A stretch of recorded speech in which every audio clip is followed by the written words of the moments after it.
The Falling Walls 2021 Science Breakthrough of the Year. Breaking the Wall of Darkness. Emi Chi-Indiko, Falling Walls Lab, Cape Town.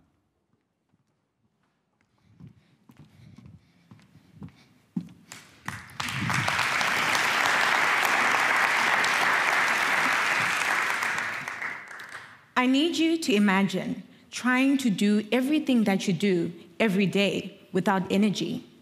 Or I'll ask you this: how far would you walk to charge your phone if you didn't have electricity in your home? Would you walk for hours? Miles? Well, that's what millions of people in sub-Saharan Africa do to charge their phones daily. Over 1 billion people globally do not have access to electricity. And in sub-Saharan Africa, more than half of the population remains in the dark. In contrast, California uses more electricity playing video games than the entire country of South Sudan overall.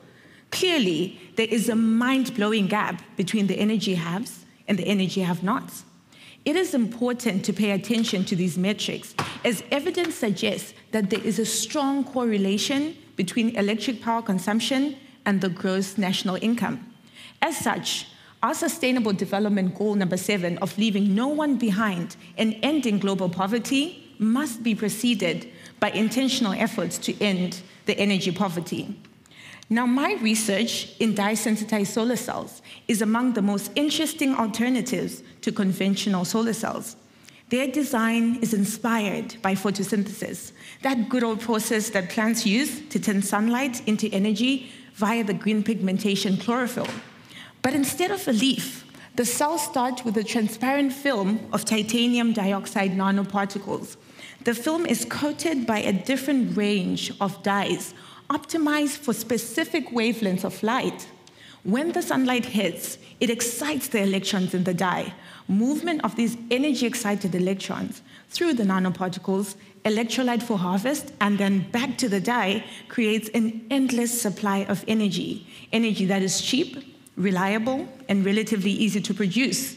These new generation solar cells work impeccably under low light and non-direct sunlight conditions. So this means all year-round electricity, no disruptions. In a recent talk, Bill Gates talked about investing in making energy cleaner and universally available is the most important investment that we can make for the world today. As we are approaching post-COVID economies and societies, we need to invest in these new technologies and systems.